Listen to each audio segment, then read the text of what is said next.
1980കളുടെ തുടക്കത്തിൽ മൂവാറ്റുപുഴ നിർമ്മല കോളേജിലെ പുതിയ കെമിസ്ട്രി അധ്യാപിക സെലിൻ ജോർജാണിത്.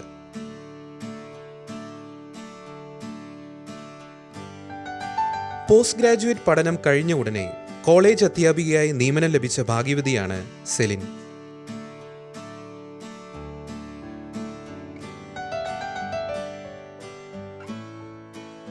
എന്നാലും എൻ്റെ സെലിനെ നീ നല്ല ഭാഗ്യവതിയാണ് കേട്ടോ.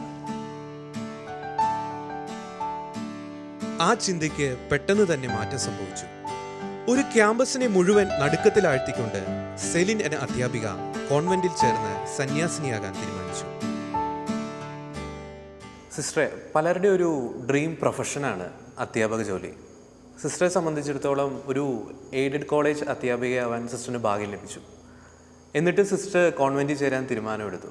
ശരിക്കും ആ ഒരു തീരുമാനത്തിന് പിന്നിലെ കാര്യങ്ങൾ അറിയാൻ പ്രേക്ഷകർക്ക് അതിയായ ആകാംക്ഷയുണ്ട്. അതിനു മുമ്പ് സിസ്റ്റർ ഒന്ന് പരിചയപ്പെടുത്താമോ? സിസ്റ്ററിൻ്റെ നാട്, വീട്, കുടുംബാംഗങ്ങൾ അതൊക്കെ ഒന്ന് പരിചയപ്പെടുത്താമോ? എൻ്റെ വീട് കോതമംഗലം രൂപതയിൽ നെടുങ്ങപ്ര എന്ന് പറയും. കോതമംഗലത്തിനും പെരുമ്പാവൂരിനും ഇടയിലായിട്ട് വരും. വീട്ടിൽ ഞങ്ങൾ 4 ആൺമക്കളും 3 പെൺമക്കളുമായിരുന്നു. അപ്പൻ അവിടെ ഒരു സ്കൂളിൽ ഹെഡ് മാസ്റ്ററായിരുന്നു. അദ്ദേഹത്തിന് ഹാർട്ട് അറ്റാക്ക് വന്ന് എനിക്ക് 8 മാസമുള്ളപ്പോൾ മരിച്ചുപോയി. അമ്മ മെഡിക്കായിരുന്നു കാര്യങ്ങളൊക്കെ പഠിക്കാനായിട്ട്. മക്കളിൽ മൂത്തയാൾ സെമിനാരി പോയി അച്ഛനായി, കോതമംഗലം രൂപതയിൽ അച്ഛനായിരുന്നു. മൂന്നാമത്തെ ബ്രദർ സെമിനാരി ചേർന്ന് മിഷനിലാണ് ചേർന്നത്, നോർത്ത് ഈസ്റ്റിലായിരുന്നു, ഹോളി ക്രോസ് ഫാദറായിരുന്നു. അങ്ങനെ മൂത്ത 3 പേരും സമർപ്പിത ജീവിതത്തിലായിരുന്നു. 4മത്തെ ആൾ എഞ്ചിനീയറിംഗ് കഴിഞ്ഞ് BSNL ഡിവിഷണൽ എഞ്ചിനീയറായിട്ട് റിട്ടയർ ചെയ്തു. വൈഫും BSNL ഡെപ്യൂട്ടി ജനറൽ മാനേജറായിട്ട് റിട്ടയർ ചെയ്തിരുന്നു. അടുത്ത കാലത്ത് മരിച്ചുപോയി. പിന്നുള്ളത് ചേച്ചിയായിരുന്നു. ചേച്ചി ഹൈസ്കൂൾ ടീച്ചറായിട്ട് റിട്ടയർ ചെയ്തു. ചേട്ടൻ സ്റ്റേറ്റ് ബാങ്ക് ഓഫ് ട്രാവൻകൂറിലായിരുന്നു, അവരും റിട്ടയർ ചെയ്തു. 2 മക്കൾ, ഒരാൾ ദന്തിസ്റ്റാണ്, മറ്റേത് എഞ്ചിനീയറിംഗ്, 2 പേരും അബ്രോഡാണ്. പിന്നെയുള്ളത് എൻ്റെ നേരെ മൂത്ത ബ്രദർ, അദ്ദേഹം സ്റ്റേറ്റ് ബാങ്ക് ഓഫ് ഇന്ത്യയിലായിരുന്നു, റിട്ടയർ ചെയ്തു. വൈഫ് ഹൈസ്കൂൾ ടീച്ചറായിരുന്നു, റിട്ടയർ ചെയ്തു. അവർക്ക് 5 മക്കളുണ്ട്, അതിൽ 2 പേര് വിവാഹിതരാണ്. മൂത്ത 2 അച്ഛന്മാരും അടുത്ത നാളിൽ മരിച്ചുപോയി. സിസ്റ്റർ ഇപ്പോൾ കോളേജിൽ നിന്ന് റിട്ടയർ ചെയ്തല്ലേ? ഞാൻ 2015 നിർമ്മല കോളേജിൽ നിന്ന് റിട്ടയർ ചെയ്തു. അതിനുശേഷം സഭയുടെ ഒരു ഉത്തരവാദിത്തത്തിലായിരുന്നു, അഡ്മിനിസ്ട്രേഷൻ രംഗത്തിലായിരുന്നു, കൗൺസിലർ എന്ന് പറയും. അങ്ങനെ ഇരിക്കുമ്പോഴാണ് കാളിയാറിൽ ജെറാണി സ്കൂളിൽ ഒരു പ്രിൻസിപ്പൾ, അവിടെയുള്ള പ്രിൻസിപ്പൾ റിട്ടയർ ചെയ്യേണ്ടി വന്നു. അപ്പോൾ പിന്നെ എന്നെ അങ്ങോട്ട് സഭ അയക്കുമായിരുന്നു. അപ്പോൾ ആദ്യകാലത്ത് 2ഉം കൂടെ സഭയുടെ കൗൺസിലർഷിപ്പും ഈ ജെറാണി പ്രിൻസിപ്പളും കൂടെ ചെയ്യാൻ നല്ല ടൈറ്റായിരുന്നു. ഇപ്പോൾ കൗൺസിലർ ജോലി കഴിഞ്ഞ ഡിസംബറിൽ മാറി, ഇപ്പോൾ സ്കൂളിൽ പൂർണ്ണമായിട്ടും സ്കൂളിലേക്ക് വന്നു. സിസ്റ്റർ, ശരിക്കും ഒരു SSLC കഴിഞ്ഞൊരു പെൺകുട്ടി കോൺവെൻറ്റിൽ ചേരാൻ എടുക്കുന്ന ഒരു തീരുമാനം പോലെയല്ല ഒരു കോളേജ് അധ്യാപിക സന്യാസിനിയാവാൻ എടുക്കുന്ന ഒരു ഡിസിഷൻ. കാരണം സിസ്റ്ററിൻ്റെ അന്നത്തെ ഒരു ലൈഫ് വളരെയധികം ഫ്രീഡം നിറഞ്ഞതാണ്. ഒത്തിരി സാധ്യതകൾ മുന്നിൽ തുറന്നു കിടക്കുന്നു. അതുകൊണ്ട് പല വരായികളെക്കുറിച്ച് ശരിക്കും ആഴത്തിൽ ആലോചിച്ചതിന് ശേഷമായിരിക്കും സിസ്റ്റർ സന്യാസിനിയാവാൻ തീരുമാനമെടുക്കുന്നത്. ശരിക്കും ആ ഒരു ചിന്തകളുടെ തുടക്കം എങ്ങനെയായിരുന്നു? തുടക്കം ഞാൻ 10ാം ക്ലാസ്സിലോ 9ാം ക്ലാസ്സിലോ മറ്റോ പഠിക്കുമ്പോൾ എനിക്ക് ഇംഗ്ലീഷ് സെക്കൻഡറി പഠിക്കാനായിട്ട് ഒരു പുസ്തകം മാറി വന്നത് 3 ഗ്രേറ്റ് ലൈഫ്സ് എന്നായിരുന്നു എൻ്റെ പേരിൽ. അതിൽ ആൽബർട്ട് ഷ്വൈറ്റ്സർ ആയിരുന്നു 1ാമത്തെ ആൾ. അദ്ദേഹത്തിൻ്റെ കഥ എന്നെ ഒത്തിരി അട്രാക്റ്റ് ചെയ്തിട്ടുണ്ട്. ആൽബർട്ട് ഷ്വൈറ്റ്സർ ഡോക്ടറായിരുന്നു, ഫാമിലിയായിട്ട് ആഫ്രിക്കയിൽ പോയി പാവങ്ങളെ ഒത്തിരി സഹായിക്കും. അതായിരിക്കും എന്ന് ഞാൻ വിചാരിക്കും. എൻ്റെ മനസ്സിൽ അന്നൊക്കെ ഇങ്ങനെ പാവങ്ങളെ സഹായിക്കണം, അവർക്ക് വേണ്ടി ജീവിക്കണം എന്നൊക്കെ ഒരു ആഗ്രഹം ഉണ്ടായിരുന്നു. നിർത്തി വിവാഹം വേണ്ട എന്നൊന്നും ചിന്തിച്ചിട്ടില്ല, സിസ്റ്റർ ആകണമെന്നൊന്നും ചിന്തിച്ചിട്ടില്ല. എന്നോട് ആരെങ്കിലുമൊക്കെ അന്ന് മടത്തി പോകണ്ടോ എന്ന് ചോദിച്ചിട്ടുണ്ട്. എനിക്ക് ഭയങ്കര അരിശമായിരുന്നു. സിസ്റ്റർമാർ ചിലപ്പോൾ നമ്മളെ കണ്ടുകൊണ്ട് ഇങ്ങനെ എന്തെങ്കിലുമൊക്കെ മടത്തി പോരാൻ താല്പര്യമുണ്ടോ എന്ന് ചോദിച്ചാൽ തന്നെ എനിക്ക് ദേഷ്യമായിരുന്നു. പക്ഷേ ഈ ഒരു ചിന്ത എൻ്റെ ഉള്ളിലുണ്ടായിരുന്നു. സിസ്റ്ററെ സംബന്ധിച്ചിടത്തോളം വളരെ റിസ്ക് ആയിട്ടുള്ളൊരു ഡിസിഷനാണ് സിസ്റ്റർ എടുത്തത്. ശരിക്കും ലൈഫിലെ ആ ഒരു ക്രൂഷ്യൽ പോയിന്റിൽ ആ ഒരു ഡിസിഷൻ പാളിപ്പോയി കഴിഞ്ഞാൽ പലതരത്തിലും സിസ്റ്ററിനെ അത് അഫക്റ്റ് ചെയ്യും. അതുകൊണ്ട് എടുത്തു ചാടിയുള്ളൊരു തീരുമാനമായിരുന്നില്ല അത്. എങ്ങനെയാണ് സിസ്റ്ററിൻ്റെ ആ ഒരു ദൈവവിളി എങ്ങനെയാണ് കൺഫേം ചെയ്തത്? ശരിക്കും എനിക്കും എല്ലാവരോടും പറയാനുള്ളൊരു കാര്യം എന്ന് പറയുന്നത്, നമുക്ക് ദൈവവിളി എന്ന് പറയുന്നത് പലരും എന്നോടും പറഞ്ഞിട്ടുണ്ട്. എന്നെ ദൈവം വിളിച്ചിട്ടില്ല, അല്ലെങ്കിൽ എന്നോട് നേരിട്ട് പറഞ്ഞിട്ടില്ല, എനിക്കിതുവരെ അങ്ങനത്തെ ഒരു അനുഭവം ഉണ്ടായിട്ടില്ല എന്ന്. അങ്ങനെ വലിയൊരു അനുഭവം വലിയൊരു ചിന്തയായിട്ടൊന്നും വന്നു വരില്ല. ദൈവവിളി എന്ന് പറയുന്നത് നമ്മുടെ ഉള്ളിൽ വരുന്ന ഒരു ആഗ്രഹമായിരിക്കാം, ഒരു പക്ഷേ ഒരു ചിന്തയായിട്ടായിരിക്കും. അതിന് നമ്മളിങ്ങനെ പ്രൊമോട്ട് ചെയ്തുകൊണ്ട് പോകുമ്പോൾ അത് വീണ്ടും വീണ്ടും വളരും. ഇപ്പോൾ 10ാം ക്ലാസ്സിൽ കഴിഞ്ഞിട്ടുള്ളതും ദൈവവിളി തന്നെയാണ്. 10ാം ക്ലാസ് കഴിഞ്ഞ് ധാരാളം പേര് പോകുന്നുണ്ട്, അത് ദൈവം വിളിക്കുന്നത് തന്നെയാണ്. അത് നമുക്കൊരു ചിന്തയായിട്ട് അല്ലെങ്കിൽ ഒരു സിസ്റ്റർമാരാരെങ്കിലും ചെയ്യുമ്പോൾ അതൊരു താല്പര്യമായിട്ട് അങ്ങനെയൊക്കെ വരുമ്പോൾ തന്നെ അങ്ങനെയാണ് ദൈവവിളി തിരിച്ചറിയാനും പറ്റുന്നത്. അല്ലാതെ എല്ലാം ഇപ്പോൾ ദൈവം നമ്മളോട് പറയുന്നു അല്ലെങ്കിൽ വചനം വായിച്ച ഉടനെ സ്ഥിരീകരിക്കുന്നു എന്നൊന്നും നമുക്ക് പറയാനായിട്ട് പറ്റില്ല. എന്നെ സംബന്ധിച്ച് ദൈവവിളി എനിക്ക് ബോധ്യപ്പെട്ടത് MSc കഴിഞ്ഞ് 3 വർഷം പഠിപ്പിച്ചും കഴിഞ്ഞപ്പോഴാണ് ശരിക്കും എനിക്ക് ബോധ്യപ്പെട്ടത്. അപ്പോൾ അത് നമ്മുടെ ചിന്തയിൽ ഒത്തിരി ഞാൻ കൊണ്ടു നടന്നു. പക്ഷെ കർത്താവ് എന്നെ വിളിച്ചിരുന്നതാണ്, അത് ഞാൻ മനസ്സിലാക്കാനായിട്ട് താമസിച്ചു. അധ്യാപികയായിരുന്നപ്പോൾ വളരെ ഒരു അടിപൊളി ലൈഫായിരുന്നു സിസ്റ്ററിൻ്റെത്. സിസ്റ്റർ നല്ല ഫ്രണ്ട്സ്, വളരെ സ്വാതന്ത്ര്യം നിറഞ്ഞൊരു ലൈഫ്. സിസ്റ്റർ പെട്ടെന്നൊരു ദൈവവിളിയെ സംബന്ധിച്ചിടത്തൊരു ഈ ഒരു ഡിസിഷൻ സിസ്റ്ററിൻ്റെ ഫ്രണ്ട്സിനോട് പറഞ്ഞപ്പോൾ അവരുടെ ഒരു പ്രതികരണം എങ്ങനെയായിരുന്നു? ആരെങ്കിലും അതിൽ നിന്ന് പിന്തിരിപ്പിക്കാൻ ശ്രമിച്ചിരുന്നോ?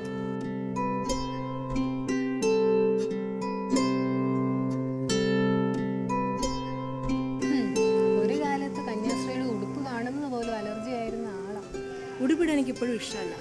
എനിക്ക് സാരി എടുത്ത കന്യാസ്ത്രീ ആയാൽ മതി. നടന്നു തന്നെ. എൻ്റെ മോളെ, നിനക്കിപ്പോൾ ഒരു നല്ല ജോലിയുണ്ട്, ഒരു കോളേജ് അധ്യാപികയ്ക്ക് പറ്റുന്ന നല്ലൊരു ബന്ധവും നിനക്ക് കിട്ടും. വേണ്ട വേണ്ട, വിവാഹം വേണോ കോൺവെൻറ്റ് ചേരണോ തീരുമാനം എടുക്കാൻ പറ്റണില്ല. അതാ മൊത്തത്തിലൊരു കൺഫ്യൂഷൻ.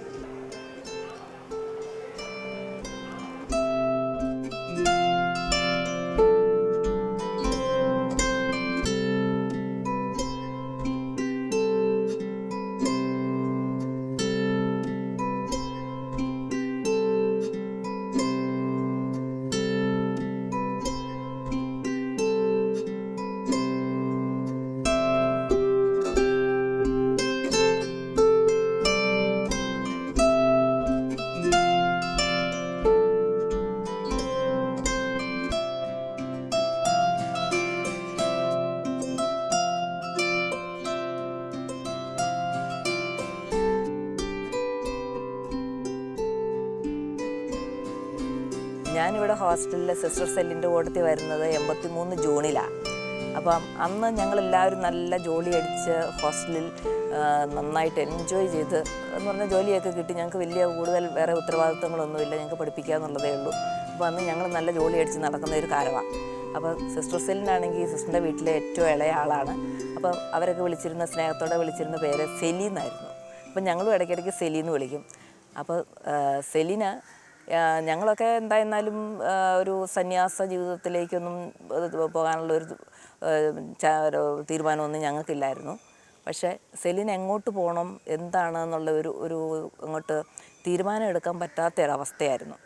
എന്തായാലും വിവാഹ ജീവിതത്തിലേക്കില്ല എന്ന് തന്നെ ഞങ്ങളോട് പറഞ്ഞു. അപ്പോൾ അതിനെക്കുറിച്ച് വീട്ടുകാരുമായിട്ട് ആലോചിച്ച് കഴിഞ്ഞപ്പോഴാണെങ്കിലും വീട്ടുകാർക്കും അങ്ങോട്ട് സന്യാസത്തിന് വിടുക എന്ന് പറയുന്നത് അത്രയ്ക്ക് അങ്ങോട്ടൊരു സമ്മതമല്ലായിരുന്നു. ഒരിക്കൽ സെലിൻ വീട്ടിൽ പോയിട്ട് വന്നപ്പോൾ ഇങ്ങനെ പറയുണ്ടായി, അച്ചാച്ചൻ എനിക്ക് കല്യാണം ആലോചിച്ചുകൊണ്ട് വന്നു എന്ന് പറഞ്ഞ് അങ്ങോട്ട് ഞങ്ങളുടെ അടുത്ത് വന്നപ്പോഴത്തേക്ക് അങ്ങ് കരയാൻ തുടങ്ങുന്ന ഒരു മെൻറ്റാലിറ്റി അത്രയും അങ്ങോട്ട് എത്തിയിരുന്നു. അത് കഴിഞ്ഞ് പിന്നെ എന്തായിരുന്നാലും പ്രാർത്ഥനയൊക്കെ നടത്തി സിസ്റ്റർ സന്യാസത്തിലേക്കെന്ന് തന്നെ അങ്ങ് തീരുമാനിച്ചു. അത് കഴിഞ്ഞ് പിന്നെ എവിടെ പോകണമെന്നുള്ളതൊരു കൺഫ്യൂഷനായി. അത് കഴിഞ്ഞ് പിന്നെ കോട്ടയം അതുപോലെയൊക്കെയുള്ള പല സന്യാസ ഭവനങ്ങളുമൊക്കെ സന്ദർശിച്ചു. അത് കഴിഞ്ഞ് ഒരിക്കൽ വന്നു കഴിഞ്ഞപ്പോൾ ഞങ്ങളോട് പറഞ്ഞു, ഞാൻ തീരുമാനിച്ചു, ഞാൻ ആരാധന മഠത്തിലേക്ക് തന്നെയാണ് എന്നുള്ള ആ ഒരു ഉറച്ച തീരുമാനമായിട്ടാണ് ഞങ്ങളുടെ അടുത്ത് വരുന്നത്. അപ്പോൾ വളരെ സന്തോഷവതിയായിരുന്നു സെലിൻ. കന്യാസ്ത്രീ വേഷത്തോട് സിസ്റ്ററിന് ചെറുതായിട്ടൊരു അനിഷ്ടം ഉണ്ടായിരുന്നു. അതെപ്പോഴെങ്കിലും കോൺവെൻറ്റിൽ ചേരുവാൻ സിസ്റ്ററിന് ആ ഫീലിംഗ് എപ്പോഴെങ്കിലും തടസ്സമായിട്ടുണ്ടോ? സന്യാസ ജീവിതത്തെ തിരഞ്ഞെടുക്കണതിന് എനിക്ക് സാരി ഇട്ട സിസ്റ്റേഴ്സിനെയായിരുന്നു ഇഷ്ടം. ഈ ഉടുപ്പും എനിക്ക് അത്ര ഇഷ്ടമില്ലായിരുന്നു. ഒന്നാമത്തെ അഡറേഷൻ്റെ ഉടുപ്പ് എന്ന് പറഞ്ഞാൽ ഞാൻ എപ്പോഴും ഓർക്കും, ഒരു കോൺട്രാസ്റ്റ് കളറാണ് എന്ന് പറഞ്ഞാൽ ഇത് ബ്ലൂ ബെൽറ്റ് വെള്ളയിൽ ഒരു ചർച്ചയില്ലല്ലോ എന്ന് ഞാൻ പലപ്പോഴും ചിന്തിച്ചിട്ടുണ്ട്. പിന്നെ സമയം ഞാൻ താമസിച്ചുകൊണ്ടിരുന്ന ഹോസ്റ്റലിലാണെങ്കിൽ SHകാരുടെ ഉണ്ട്, അവിടെ ഈ ബെൽറ്റും ഈ ഡ്രസ്സൊക്കെ ഒരു കളറാണ്. അല്പം കൂടെ അത് താല്പര്യമായിരുന്നു. പക്ഷേ ദൈവവിളി എന്ന് പറഞ്ഞാൽ വളരെ വ്യത്യസ്തമാണ്. നമ്മുടെ ഇഷ്ടമൊന്നുമല്ല ദൈവം കാര്യമാക്കണമെന്ന് എനിക്ക് ശരിക്കും അത് മനസ്സിലാകുന്നുണ്ട്. ഉടുപ്പ് ഞാൻ മടത്തി ചേരുമ്പോഴാണെങ്കിലും എനിക്ക് ഉടുപ്പിനോടൊരു താല്പര്യമില്ല. ഉടുപ്പ് ഞങ്ങൾക്കൊക്കെ വേണ്ടിയിട്ട് തയ്ക്കുന്ന സമയത്ത് ഇങ്ങനെ ഇട്ടൊന്ന് നോക്കും. അപ്പോൾ എനിക്ക് ഒരുമാതിരി ഇഷ്ടമായി. ശരിക്കും എനിക്ക് ഇഷ്ടപ്പെട്ടത് ഞാൻ ഉടുപ്പിട്ട അന്നാണ്. അന്ന് ഞാനിങ്ങനെ ഉടുപ്പിട്ട് കഴിഞ്ഞപ്പോഴത്തേ എനിക്ക് അതിനോടങ്ങ് നല്ലൊരു ബഹുമാനവും ഒരു സ്നേഹവും ഒരു അഭിഷേകവും വന്നതായിട്ട് ശരിക്കും അനുഭവപ്പെട്ടു. സിസ്റ്റർ ആ കോൺവെൻറ്റിൽ ചേരുന്ന സമയത്ത് സിസ്റ്റർ ഒരുപാട് കൺഫ്യൂസ്ഡ് ആയിരുന്നു. ഒരു വശത്ത് സിസ്റ്ററിന് വളരെയധികം ഫ്രീഡവും ഫിനാൻഷ്യൽ സ്റ്റെബിലിറ്റിയും പ്രോമിസ് ചെയ്യുന്ന കരിയർ ഒരു വശത്ത് നിൽക്കുന്നു. അതോടൊപ്പം തന്നെ വിവാഹാലോചനകൾ, അതോടൊപ്പം അമ്മയും സഹോദരന്മാരോടുള്ള ഒരു ഇമോഷണൽ അറ്റാച്ച്മെൻറ്റ്, ഇതിൻ്റെ എല്ലാം നടുവിൽ വളരെ ചങ്കൂറ്റത്തോടു കൂടി സിസ്റ്റർ കർത്താവിനോട് യെസ് പറഞ്ഞു. എങ്ങനെയായിരുന്നു ആ ഒരു ഡിസിഷൻ മേക്കിംഗ്? എങ്ങനെയായിരുന്നു? MSc ഒക്കെ കഴിഞ്ഞപ്പോൾ ആദ്യം പണ്ടെങ്ങാണ്ടൊരു ചിന്തയൊക്കെ ഉണ്ടായിരുന്നു എനിക്ക് തോന്നുന്നു. പിന്നെ പഠിച്ച് ജോലിയൊക്കെ കിട്ടിയതോടുകൂടി ശരിക്കും പറഞ്ഞാൽ സന്യാസം എന്നുള്ള ആ ഒരു ചിന്തയൊക്കെ പോയായിരുന്നു.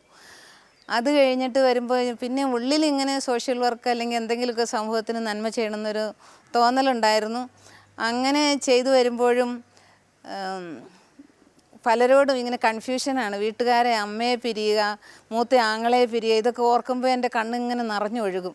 അപ്പോൾ എനിക്ക് ഒരു തരത്തിലും സാധിക്കില്ല. ആരുടെയെങ്കിലും അടുത്ത് ചെന്ന് ചോദിച്ചാൽ ഈ കാര്യം പറയുമ്പോൾ അവർ പറയും അത് വിവാഹജീവിതം തന്നെ ആയിരിക്കുള്ളൂ, അങ്ങനെയാണ് ഈ ചേരുന്നത്. ഇങ്ങനെ എല്ലാവരും വിട്ടുപിരിയാൻ ബുദ്ധിമുട്ടാണെങ്കിൽ വിവാഹജീവിതമായിരിക്കും ചേരുന്നതെന്ന്. പക്ഷേ അല്ല എന്ന ഉള്ളിലൊരു ചിന്ത അപ്പോഴും വരുന്നുണ്ട്. അത് അങ്ങനെ പലരോടൊക്കെ ചോദിച്ചു. ചിലരുടെ അടുത്ത് ഞാനിത് പറയുമ്പോൾ തന്നെ, അമ്മ എന്ന് പറയുമ്പോൾ തന്നെ എൻ്റെ കണ്ണ് നിറഞ്ഞൊഴുകും. എനിക്ക് പിന്നെ സംസാരിക്കാനേ പറ്റുന്നില്ല. അല്ലെങ്കിൽ എൻ്റെ മൂത്തയാളെ അച്ഛനാണ്. അച്ഛനെ ഞാൻ വലിച്ചാച്ചൻ എന്നാണ് പറയുന്നത്.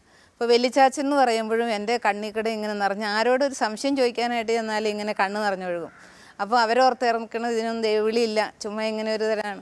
പക്ഷേ ഇങ്ങനെ പലരോടും ചോദിച്ചു. ഒരു ദിവസം കോളേജിലുള്ളൊരു സിസ്റ്റർ ചോദിച്ചു. ഇങ്ങനെ അവർക്കും കുറച്ച് പേർക്കൊക്കെ മനസ്സിലായി ഞാനൊരു കൺഫ്യൂഷനിലാണ്, എനിക്ക് എന്തെങ്കിലും ചെയ്യണമെന്നുണ്ട്, പക്ഷേ വിവാഹ ജീവിതം അല്ല എന്നും തോന്നുന്നു. അങ്ങനെ ഇരിക്കുമ്പോൾ ഈ അഡോറേഷനിലെ പ്രൊവിൻഷ്യൽ ആനിക്കാട് മൂവാറ്റുപുഴ അടുത്താണ്, അവിടെ വരുന്നുണ്ട്. അപ്പോൾ എന്നോട് ആ സിസ്റ്റർ ചോദിച്ചു നമുക്ക് പ്രൊവിൻഷ്യലിനെ ഒന്ന് കാണാൻ പോയാലോ എന്ന്. അപ്പോൾ എൻ്റെ ധാരണ ഇരുന്നത് പ്രൊവിൻഷ്യലിനെ കാണുക എന്ന് പറയുന്നത് സംശയം ഒന്നോടെ തീർക്കാൻ ഒരാളുടെ അടുത്തും കൂടെ പോവുക എന്നുള്ളതായിരുന്നു. അങ്ങനെ ഞാൻ സമ്മതിച്ച് പ്രൊവിൻഷ്യലിനെ കാണാനായിട്ട് ചെന്നു. പലരോടും അതിനു മുമ്പ് പല പ്രൊവിൻഷ്യൽസിനെയൊക്കെ, മിഷൻ പ്രൊവിൻഷ്യൽസിനെയൊക്കെ കണ്ടിട്ടുണ്ട്. അപ്പോൾ എൻ്റെ ബ്രദർ പലരെ പരിചയപ്പെടുത്തി. സംശയമാണ് എനിക്ക് അങ്ങനെ വന്നുകൊണ്ട് പലരും. അപ്പോൾ ഈ പ്രൊവിൻഷ്യലിൻ്റെ അടുത്ത് ചെന്ന് കഴിഞ്ഞപ്പോഴത്തേക്കും നല്ലൊരു ചിരിച്ചൊക്കെ ഇങ്ങനെ പ്രൊവിൻഷ്യളമ്മ വന്നു. അപ്പോൾ തന്നെ അവിടെ ഇരുന്നപ്പോൾ തന്നെ എനിക്ക് എന്തോ അന്തരീക്ഷം അല്പം ഒരു മാറിയതുപോലെ തോന്നി. കഴിഞ്ഞു ഈ സിസ്റ്റേഴ്സ് എന്തൊക്കെയോ പറഞ്ഞിട്ടുണ്ടായിരുന്നു കാണും. എന്നോട് അമ്മ ഇങ്ങനെ കുറച്ച് കാര്യങ്ങളൊക്കെ ചോദിച്ചു. അവസാനം എന്നോട് ചോദിച്ചു ഇപ്പോൾ സെലിൻ എന്നാ വരുന്നതെന്ന് ചോദിച്ചു. വരുന്നത് എന്നാന്ന് ചോദിച്ചപ്പോൾ ഞാൻ കലണ്ടറൊക്കെ നോക്കിയിട്ട് പറഞ്ഞു ജൂൺ 29 ഞാൻ വന്നേക്കാമെന്ന് പറഞ്ഞു. ഒരു ശനിയാഴ്ചയാണ്. ആ നിമിഷത്തിൽ പെട്ടെന്നൊരു തീരുമാനം പോലെ എടുക്കാനായിട്ട് പറ്റി. അപ്പോൾ എനിക്ക് തോന്നുന്നു ശരിക്കും ഒരു ദൈവവിളി. ഇതത് പറയുമ്പോൾ പോലും എനിക്ക് ഇപ്പോൾ ശരീരത്തിലൊരു കുളിർമ അനുഭവപ്പെടുന്നുണ്ട്. അപ്പോൾ ഞാൻ വീട്ടിൽ പറഞ്ഞിട്ടില്ല. ആ സമയത്തും ഞാൻ പോകുക ഇങ്ങനെ ഒരു ചിന്തകളൊക്കെ പറഞ്ഞിട്ടുണ്ടെന്നല്ല, ആ സിസ്റ്ററിനോടാണ് കറക്റ്റായിട്ട് ഈ ഡേറ്റും ഇന്ന ദിവസം ഞാൻ വരുമെന്ന് ഉറപ്പും അങ്ങ് പറഞ്ഞു. അത് കഴിഞ്ഞപ്പോൾ ഞാനും ഒരു ശാന്തതയിലേക്ക് വന്നു. പിന്നെ എല്ലാവരോടും പറയുന്നതിന് എനിക്ക് മടിയില്ല, പോകുന്നു പറയുന്നതിനൊക്കെ. അമ്മ എങ്ങനെയാണ് സിസ്റ്റർ ഇത് ഉൾക്കൊണ്ടത്? ഈ ഒരു ഡിസിഷൻ അമ്മ എങ്ങനെ ഉൾക്കൊണ്ടത്? വീട്ടിൽ ആ സമയത്ത് ഞാനും അമ്മയാണ് കുറേ നാളുകളായിട്ട് ഒരുമിച്ച് ജീവിക്കുന്നത്. ഒരു സർവൻറ്റും ഉണ്ട്. അപ്പോൾ ഞങ്ങളാണ് ഒരുമിച്ച് ജീവിക്കുന്നത്. പിന്നെ എന്നെ തൊട്ട് മൂത്ത ഞങ്ങളെ ബാങ്കിൽ ജോലിയാണ്. പുള്ളിക്കാരൻ എല്ലാ വീക്കെൻഡിലും വരും, പിന്നെ ആ ദിവസങ്ങളിലൊക്കെ വരും. അപ്പോൾ അതുകൊണ്ട് അമ്മയോട് വീണ്ടും അറ്റാച്ച്ഡാണ്. പിന്നെ എൻ്റെ ഫാദർ വളരെ ചെറുപ്പത്തിൽ മരിച്ചതുമാണ്. അപ്പോൾ അങ്ങനെ ഞാനും അമ്മയും ഒത്തിരി കാലം ഒരുമിച്ച് ഹോസ്റ്റലിലാണെങ്കിൽ പോലും ഇങ്ങനെ അമ്മ എന്നെ കാത്തിരിക്കും. വൈകുന്നേരം ഞാൻ വീട്ടിൽ ചെല്ലണതൊക്കെ നോക്കിയിരിക്കും. അങ്ങനെ അറ്റാച്ച്ഡ് ആയിരുന്നുകൊണ്ട് പിരിയുന്നത് ശരിക്കും വിഷമമായിരുന്നു. പിന്നെ ഒരു സ്റ്റാറ്റസുള്ള ജോലിയുമാണ് അതും ഇടുന്നതിൻ്റെ. പിന്നെ ആദ്യമൊക്കെ അമ്മയ്ക്ക് ഭയങ്കര വിഷമമായിരുന്നു. സാവകാശം അപ്പോൾ അമ്മ ഉടുപ്പിടിയിലിൻ്റെ ദിവസം പോലും അമ്മ ഇങ്ങനെ നോക്കിയിരുന്ന് ഇങ്ങനെ കണ്ണു നിറഞ്ഞൊഴുകുമായിരുന്നു. പിന്നെ സാവകാശം ദൈവം ഒരു അനുഗ്രഹം കൊടുത്തു എന്നാണ് ഞാൻ മനസ്സിലാക്കുന്നത്. ശരിക്കും ആ വീട്ടുകാരെ പിരിഞ്ഞിരിക്കുന്ന ആ ഒരു പെയിൻ ദൈവസ്നേഹത്തെ പ്രതി സിസ്റ്റർ സമർപ്പിച്ചപ്പോൾ കർത്താവ് വലിയൊരു അഭിഷേകമാക്കി. അത് ശരിക്കും കാരണം ഞാൻ പുറത്തിങ്ങനെ കരയുവാണെങ്കിലും പുറത്ത് ഇങ്ങനെ എൻ്റെ കണ്ണ് നിറഞ്ഞ് ഒഴുകുമ്പോഴും ഉള്ളിൽ എനിക്കൊരു സന്തോഷം ഫീൽ ചെയ്യുന്നുണ്ട്. എപ്പോഴും എനിക്കൊരു സന്തോഷം ഇങ്ങനെ ഫീൽ ചെയ്യും. കരയുവാണ്. ഇപ്പോൾ മടത്തിൽ ചെന്നിട്ട് ആ സിസ്റ്റർ എൻ്റെ സങ്കടം കാണുമ്പോൾ പറയും എന്നാൽ ഇടയ്ക്കൊന്ന് വീട്ടിൽ പോകുമോ? അപ്പോൾ ഞാൻ പറയും വേണ്ട, എനിക്കിവിടെ എല്ലാവർക്കും ഇല്ലാത്ത നിയമമൊന്നും എനിക്ക് വേണ്ട, ഞാൻ അങ്ങനെ പോകുന്നില്ല. അങ്ങനെയല്ല, അമ്മയ്ക്ക് മോളെ കാണാൻ ആഗ്രഹം ഉണ്ടാവുമല്ലോ എന്ന് പറഞ്ഞാലും ഞാനത് അധികം സ്വീകരിക്കാറില്ല. അപ്പോൾ ഈ സങ്കടം ഇങ്ങനെ പുറത്ത് കരയുമ്പോഴും ഉള്ളിൻ്റെ ഉള്ളിൽ എനിക്കൊരു സന്തോഷമുണ്ട്.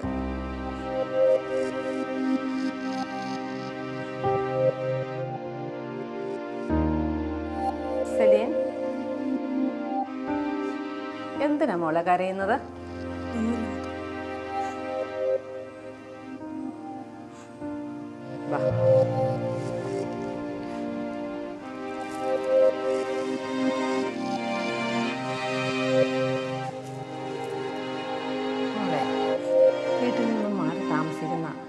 ആദ്യ ദിവസങ്ങളിൽ ഈ ബുദ്ധിമുട്ട് എല്ലാവർക്കും ഉള്ളതാണ്. ഞാനും കുറേയൊക്കെ അനുഭവിച്ചത് മോളെ. അതൊക്കെ മാറിക്കൊള്ളും. മോൾക്ക് അത്രയ്ക്ക് ഇഷ്ടമായിരുന്നു അമ്മേ.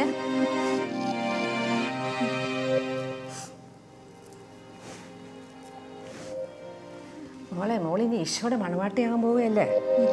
ഈ പരിശുദ്ധ അമ്മയാണ് മോളുടെ അമ്മ. ഒന്നും ഭയപ്പെടേണ്ട. അമ്മ മോളെ നോക്കിക്കോളും.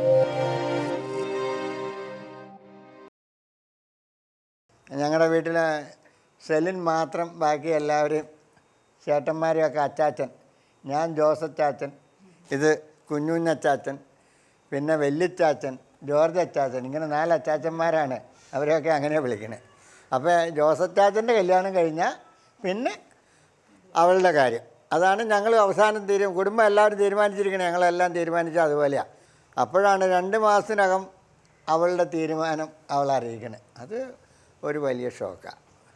നമ്മളാരും പ്രതീക്ഷിക്കാത്ത, നമ്മളാരും ചിന്തിക്കാത്തതാണ്. ആ സമയത്ത് വരെ ജോലി കിട്ടി, നല്ല ജോലിയുണ്ട്, അപ്പോൾ കല്യാണമൊക്കെ വളരെ എളുപ്പത്തിൽ നടത്താം, നല്ല രീതിക്ക് നടത്താം.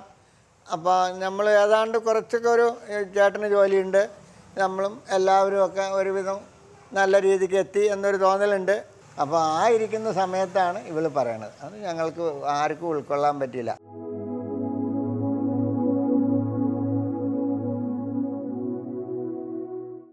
സിസ്റ്ററിൻ്റെ സന്യാസ ജീവിതത്തിലേക്ക് പ്രവേശിക്കാൻ സിസ്റ്റർ എടുത്ത ആ ഒരു ഡിസിഷൻ പോലെ തന്നെ വളരെയധികം ചലഞ്ചിങ് ആയിരുന്നു സിസ്റ്റർ കോൺവെൻറ്റിലേക്ക് പ്രവേശിച്ച് കഴിഞ്ഞിട്ടുള്ള ആ ദിനങ്ങൾ. കാരണം സിസ്റ്ററിൻ്റെ കൂടെയുള്ള വ്യക്തികൾ സിസ്റ്ററിനേക്കാൾ ഒത്തിരി ഏജ് ഗ്യാപ്പ് ഉണ്ടായിരുന്നു. എനിക്ക് തോന്നുന്നു സിസ്റ്റർ പഠിപ്പിക്കുന്ന കുട്ടികളെക്കാളും വളരെയധികം പ്രായക്കുറവായിരുന്നു അവർക്ക്. ഇവരോട് എങ്ങനെ ഒത്തൊരുമിച്ച് പോകാൻ സിസ്റ്ററിന് സാധിച്ചു? എങ്ങനെയായിരുന്നു ആ ഒരു അഡ്ജസ്റ്റ്മെൻറ്റ് എങ്ങനെയായിരുന്നു? അത് ചെല്ലുമ്പോൾ എനിക്ക് ശരിക്കും വളരെ ബുദ്ധിമുട്ടായിരുന്നു. ഞാനങ്ങ് ചെല്ലുമ്പോഴത്തേക്ക് ഈ പിള്ളേർ, കോളേജിലെ പിള്ളേരെ പോലെ ഇങ്ങനെ ചെറിയ പിള്ളേർ, ഞാൻ വലിയൊരാളായിട്ടിരിക്കുന്നു, അപ്പോൾ അവരുമായിട്ട് അഡ്ജസ്റ്റ് ചെയ്യാനൊക്കെ വളരെ ബുദ്ധിമുട്ട് ചെല്ലുമ്പോഴേ തോന്നുന്നുണ്ടായിരുന്നു. പക്ഷേ ആ സിസ്റ്ററാണെങ്കിലും, എൻ്റെ ചാർജുള്ള മിസ്ട്രസ് എന്ന് ഞങ്ങൾ പറയുന്നത്, സിസ്റ്ററാണെങ്കിലും നേരത്തെ തന്നെ പിള്ളേരെയൊക്കെ ഇങ്ങനെ പറഞ്ഞ് പിടിപ്പിച്ചിട്ടുണ്ടായിരുന്നു. നമ്മളിൽ ഒരാളായിട്ട് സ്വീകരിക്കണം, ഒരിക്കലും വലിയ ആളായിട്ട് കാണരുത്, അങ്ങനെ കൂടെ നിന്ന്. അപ്പോൾ അവർ, ഇപ്പോൾ ഞാൻ ആദ്യത്തെ ദിവസങ്ങളിൽ കോളേജിൽ തിങ്കളാഴ്ച വരും, വെള്ളിയാഴ്ച തിരിച്ചു പോകും. അപ്പോൾ വെള്ളിയാഴ്ച ഞാൻ ചെല്ലുമ്പോൾ അവരിങ്ങനെ എന്നെ സ്വീകരിക്കാൻ കാത്തിരിക്കുന്നത് പോലെ ഒരു നല്ലൊരു ഹോം അറ്റ്മോസ്ഫിയർ അവർ തരുന്നുണ്ടായിരുന്നു. കൂടെ ഞങ്ങൾ 10-28 പേരുണ്ട്. പക്ഷേ എല്ലാവരും നല്ല ഒരു, അതുപോലെ അവർ സെലിൻ എന്ന് തന്നെ വിളിക്കും, പേര് വിളിക്കാനായിട്ടുള്ളൊരു സ്വാതന്ത്ര്യം. അപ്പോൾ ആദ്യം എനിക്ക് ഈ വിളിയൊക്കെ കേൾക്കും ഭയങ്കര ബുദ്ധിമുട്ടാണ്. നമ്മൾ പഠിപ്പിക്കുന്ന പിള്ളേരെ എന്നെ കയറി പേര് വിളിക്കുന്നു. പക്ഷേ 2-3 ദിവസം, കുറച്ച് ദിവസം കഴിഞ്ഞപ്പോൾ ഇവർ പേര് വിളിച്ചില്ലെങ്കിലത്തെ ബുദ്ധിമുട്ട് എന്നായിരുന്നു എനിക്ക് മനസ്സിലായി. അപ്പോൾ വളരെ ഒരു ഫ്രീഡം. ഈ പ്രായത്തിൽ 25 വയസ്സായി ഞാൻ മഠത്തിൽ ചേരുമ്പോൾ.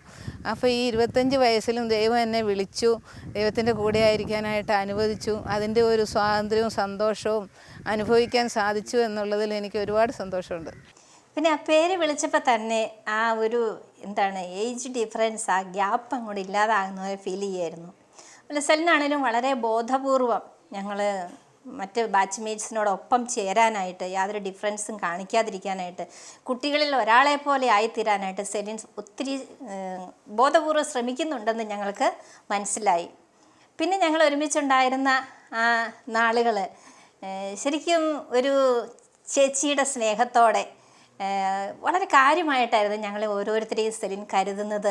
ഞങ്ങളിലുള്ള കൊച്ചു കൊച്ചു വീക്ക്നെസ്സുകളൊക്കെ കണ്ടു കഴിഞ്ഞാൽ, ബാലിശമായ എന്തെങ്കിലും കാര്യങ്ങളൊക്കെ കണ്ടു കഴിഞ്ഞാൽ അതൊരു ചേച്ചിയുടെ വാത്സല്യത്തോടെ സ്നേഹത്തോടെയൊക്കെ ഞങ്ങൾക്ക് തിരുത്തി തരാൻ, ഇങ്ങനെയൊന്നും ചെയ്യരുത് കേട്ടോ എന്ന് പറഞ്ഞ് ഞങ്ങൾ ഉപദേശിക്കാനും, അങ്ങനെ നല്ലൊരു ലീഡർഷിപ്പായിരുന്നു സെലിൻ ഞങ്ങളുടെ ബാച്ചിലുണ്ടായിരുന്നതും കൊണ്ട് ഞങ്ങൾക്ക് ലഭിച്ചിരുന്നത്. ഇനി എന്തെങ്കിലും കാരണവശാൽ മിസ്ട്രസ്സിന് 1-2 ദിവസത്തേക്ക് അത്യാവശ്യമായിട്ട് മാറി നിൽക്കേണ്ട വന്നാൽ തന്നെ സെലിൻ ഞങ്ങളുടെ കൂടെ ഉള്ളത് കൊണ്ട് എല്ലാം നല്ല പെർഫെക്റ്റായിട്ട് ഞങ്ങൾ ചെയ്യുമെന്ന് ഞങ്ങളുടെ മിസ്ട്രസ്സിനും ഒരു ബോധ്യമുണ്ടായിരുന്നു. ഇങ്ങനെ ആ ദൈവാനുഭവം ശരിക്കും ഞങ്ങളൊക്കെ വളരെ വണ്ടറോട് കൂടിയാണ് സെലിനെ വീക്ഷിച്ചിരുന്നത്. ജീവിതത്തിൽ ഒരു നല്ലൊരു ജോലി കിട്ടി, നല്ലൊരു ഫാമിലി ബാക്ക്ഗ്രൗണ്ട്, ഇങ്ങനെയെല്ലാം ഉണ്ടായിട്ടും അതെല്ലാം ഉപേക്ഷിച്ച് ഈ സന്യാസ ജീവിതം സെലിൻ ആശ്ലേഷിച്ചപ്പം ഞങ്ങൾക്ക് തന്നെ ഒരു ബലം നൽകുകയായിരുന്നു. അതായത് ഞങ്ങൾ കൊച്ചുങ്ങളാണ്, എന്നാൽ വലിയ വിദ്യാഭ്യാസം അധികം എത്തിയിട്ടില്ല, എന്നാൽ പോലും ഇത്രയും ജീവിതത്തിൽ ഒരു ഉന്നത നിലയിൽ എത്തിയ ഒരാൾ ഇത് തിരഞ്ഞെടുത്തത് തന്നെ നമുക്ക് വലിയൊരു മോട്ടിവേഷനായിരുന്നു. സിസ്റ്റർ സന്യാസ ജീവിതത്തിലേക്ക് പ്രവേശിക്കുന്നതിന് മുമ്പ് അധ്യാപികയായിരുന്നു. ആ ഒരു സമയത്ത് സിസ്റ്റർ ഒത്തിരിയധികം ഫ്രീഡം അനുഭവിച്ചിരുന്നു. സ്വന്തമായിട്ടുള്ള വരുമാനം, ഫ്രണ്ട്സിൻ്റെ കൂടെയുള്ള ഒരു അടിപൊളി ലൈഫ്, അവയിൽ നിന്നെല്ലാം പെട്ടെന്ന് മാറി സന്യാസ ജീവിതത്തിൻ്റെ ഒരു അനുസരണത്തിൻ്റെയും ഒരു അച്ചടക്കത്തിൻ്റെയും ഒരു അറ്റ്മോസ്ഫിയറിലേക്ക് വന്നപ്പോൾ സിസ്റ്ററിന് എങ്ങനെയാണ് അതുമായിട്ട് പൊരുത്തപ്പെടാൻ സാധിച്ചത്? അവിടെയും ശരിക്കും പറഞ്ഞാൽ ദൈവത്തിൻ്റെ ഒരു അനുഗ്രഹം എൻ്റെ കൂടെ എപ്പോഴും ഉണ്ട്. അപ്പോൾ എനിക്ക് പൈസയെക്കുറിച്ച് ഒരു ആഗ്രഹമോ ശമ്പളം മേടിക്കാനാണല്ലോ. വാസ്തവത്തിൽ ഞാൻ മടത്തി ചേരാനായിട്ട് തുടങ്ങുമ്പോൾ എൻ്റെ കൂടെയുള്ള ടീച്ചർ പറയുമായിരുന്നു, അപ്പോൾ സെലീൻ ഇതുപോലെ പൈസയൊക്കെ കൊണ്ടു കിടന്ന് ഫ്രീ ആയിട്ട് ഉപയോഗിച്ചിട്ട് ഇതിങ്ങനെ മടത്തി ചേർന്നാൽ ഇതൊക്കെ സാധിക്കുമോ? പക്ഷേ മടത്തി ചേരണമെന്ന് തീരുമാനം എടുത്ത് അതിൽ പിന്നീട് എനിക്ക് പൈസ അങ്ങനെ ലക്ഷറിയസ് ആയിട്ട് ഉപയോഗിക്കണം എന്നൊരു ആഗ്രഹം പോലും ഇല്ല. അല്ലെങ്കിൽ എനിക്കൊരു ആവശ്യം ഉണ്ടെങ്കിൽ നമുക്ക് എന്ത് ആവശ്യങ്ങളും മടത്തേനും ചെയ്തു തരും. നമുക്ക് മദറിനോട് ചോദിക്കുക, എനിക്ക് ഇന്ന യാത്ര പോകാനുണ്ട് അല്ലെങ്കിൽ ഇന്ന സാധനം മേടിക്കാനുണ്ട്, അത് തരും. അത് സന്തോഷത്തോടെ. ഏതെങ്കിലും സമയത്ത് അവർക്ക് തോന്നുകയാണെങ്കിൽ ഇത് വേണ്ടെന്ന് തോന്നണമെങ്കിൽ അവർ തരാതിരുന്നാലും നമുക്കൊരു സങ്കടമില്ല. കാരണം അതെല്ലാം ദൈവഹിതമാണെന്ന് മനസ്സിലാക്കാനായിട്ട് പറ്റുന്നുണ്ടായിരുന്നു.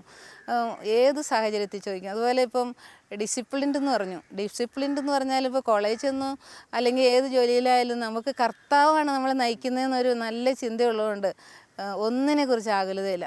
സിസ്റ്റർ ഏകദേശം ഇപ്പോൾ ഒരു 30 വർഷത്തോളമായി സന്യാസ ജീവിതത്തിലേക്ക് പ്രവേശിച്ചിട്ട്. ഈ ഒരു കാലയളവിൽ സിസ്റ്റർ അനുഭവിക്കുന്ന ഒരു ഇന്നർ സാറ്റിസ്ഫാക്ഷൻ, ആ ഒരു ഹാപ്പിനെസ് സിസ്റ്റർ ഒന്ന് പങ്കുവെക്കാമോ? കാരണം സിസ്റ്റർ ജീവിതത്തിൻ്റെ പല ഘട്ടങ്ങളിലൂടെയും സിസ്റ്റർ കടന്നുപോയി. സിസ്റ്റർ ആവുന്നതിന് മുമ്പ് ആ ഒരു അധ്യാപക ജീവിതത്തിൻ്റെ സമയത്ത് സിസ്റ്റർ അനുഭവിച്ച ഒരു ഫ്രീഡം ഉണ്ടായിരുന്നു. പിന്നീട് സന്യാസ ജീവിതത്തിൽ സിസ്റ്റർ ഇപ്പോൾ അനുഭവിക്കുന്ന ഒരു ഇന്നർ ഹാപ്പിനെസ് അതെന്താണെന്നൊന്ന് പങ്കുവെക്കാമോ?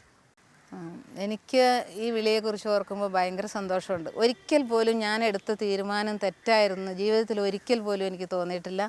അത് എന്നെ സംബന്ധിച്ച് ഏറ്റവും നല്ലൊരു തീരുമാനമായിരുന്നു. കാരണം ഞാൻ അധികം നാൾ സിസ്റ്ററായി കഴിഞ്ഞ് വീണ്ടും കോളേജിലേക്ക് വന്നു.